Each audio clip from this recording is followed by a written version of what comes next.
Hi, this is Entertainment Focus, and you're watching me, Toni Braxton. Thank you. How are you today? I'm great, thanks for asking. So you just got to the UK this afternoon. Yes. What have you been up to before you got here? Before I got here, I was on a plane, train, automobile. No, I'm joking. My flight was canceled because of the volcano. So we jumped on 3 buses and took a ferry and jumped in a car and came here. So busy traveling, but just got back from Germany, which is great. So I'm excited about being back. So you're on the promotional trail for your new album, Pulse. Yes. The single was out last week here in the UK. Tell us a bit about the single. The single, yesterday, one of my favorite songs, I heard the song and I fell in love with it, but it was from a guy's perspective, so I changed it up a bit and made it a girl's perspective. And it's, that relationship, that fun side of it when it's ending and it's over and that person's so yesterday, but that's okay. There's always tomorrow to look forward to. And you did a remix of the song with Trey Songz. How did that come about? Trey and I are label mates, so when we did the song, the remix of the song yesterday, it came about because the president of the label knew I was a big fan of Trey's work, and he told me Trey was a fan of mine as well, so he gave the song to Trey, who loved it, and did a remix for Urban Field, and it came out great. So actually, the next question, I had one of your fans come to me through Twitter. She goes by the name of Karen Diamond One, and she wanted me to ask you, in the video for Hands Tied, the black dress that you wear, she said first of all to tell you it's fabulous. Thank you she very thought much. It was gorgeous. Thank you for that, thanks. And she just wanted to know, if you actually get to keep those kind of outfits, or did you keep that dress? I didn't keep that dress. That dress was really too big for me. We had it taped and pinned up, but we loved the lines on it, and I'm relatively short. And it was a model's dress, like straight off the runway, so I'm really short. We couldn't cut it and hem it, so I wish I could have kept that dress because it's one of my favorites. But I am having it copied, so I will be getting a version of that dress, yes. That's sweet, thanks. So speaking of Hands Tied, you've released that in the States and you've also released Make My Heart. Yeah. Why those 2 songs? Well, we thought Make My Heart. Actually, I almost missed the song You Make My Heart because when I was recording the album, I got 100 songs with heart in it. My heart hurts, my heart bleeds, look at my heart, feel my heart. So when I saw this song, You Make My Heart, I was like, I can't listen to it. And I almost missed it because when I heard it, I fell in love with it immediately. And it was a nice dance track and I got to burn off like 500 calories, so it was great. So I love that song, and I thought it was a great song because I had songs that could make me high and man enough for me, but not really a lot of dance songs on the record. So I thought this was appropriate as well. And with the song Hands Tied, because I love those sexy romantic love songs. People tell me they've made babies to my song, which might be a little bit too much information, but people have told me that, so I thought I'd continue with a song like that. So with Hands Tied, I have to say it's one of my favourite songs of yours. Yeah. Absolutely, I just absolutely love it.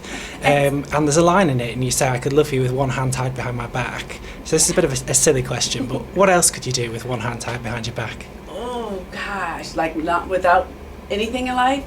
Anything. I could probably make eggs with one hand tied behind my back. Let's see, what else could I do? I could probably comb my hair with one hand tied behind my back. I could probably feed you with one hand tied behind my back. It's endless the things you can do with one hand tied behind your back. So talented. So many things. So many things. So many talents. That's sweet. So the album Pulse, I got my copy at the end of last week. You did? I've been a huge fan of yours for years and years. And I actually think, in my opinion, I think it's one of your best records that you've released. Love you extra much for that. Thank you. So which one, if you've got a favourite song on the record? I have a couple, but my all-time favorite is Why Won't You Love Me? It's my favorite song. I was a little down when I wrote it, and it makes me happy. It's a girl's perspective, because sometimes you're a girl, you love a guy so much, you do everything for him. You cook, you clean, you do him when he wants to be done. Might be too much information. And he still won't love you. He's like, what's wrong with me? Is it my hair? What do I need to do? Tell me, I'll be that thing. So I think everyone's felt that vulnerable moment in their life. And there's quite a bit of variety on the album, isn't there? There are the up-tempo numbers, and then you've got the slower numbers. Do you actually prefer up-tempo to slow, or...? I think as a vocalist, I'm much more comfortable with the slow, but since I've done Dancing with the Stars, I'm finding that I really love the up-tempos because it allows me to do the cha-cha a little bit and shake my booty a bit more. So, yeah, combination. So I'm going to share something personal with you here, not too personal, but your song, Another Sad Love Song, it was actually my breakup song when I was 11 years old. You was 11? 11. Are you serious? And I had your album and I sung my heart out to it. And what I wanted to ask you is, what was your first breakup song? Do you remember? Oh, gosh, my first breakup song. Wow, I remember to have my heart broke on Michael Jackson's Lady in My Life. I remember that. It was this guy I had such a crush on. I thought he liked me at school, but he didn't like me. He told all the kids at school. What did he say? She's homey. I don't like her, she's homey. But I really was. He was telling the truth. Because we were that super religious family everyone has around the corner, the weird religious people. My family was those people. We were really religious when I was growing up. Like, I didn't wear pants till I was 15. I had to wear hats all the time. I had to wear stockings. I couldn't wear sandals because I'm exposing my nakedness. So I was a bit odd. So he didn't like me because I was the saved religious, crazy, homey girl. That was pretty. We know kids can be cruel. Mm-hmm. So yeah, it's Lady in My Life, and I would never be the lady in his life. Okay. So I don't know if you know, but on the site on Entertainment Focus, what we've actually been doing for the past fortnight, we've had Braxton of the Day.